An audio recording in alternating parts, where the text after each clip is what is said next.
يا أيها الذين آمنوا استعينوا بالصبر والصلاة إن الله مع الصابرين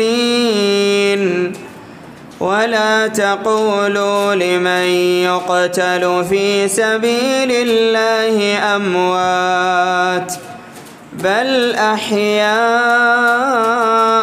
ولكن لا تشعرون ولنبلونكم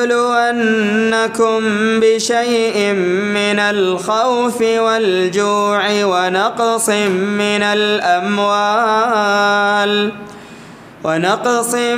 الأموال والأنفس والثمرات وبشر الصابرين الذين إذا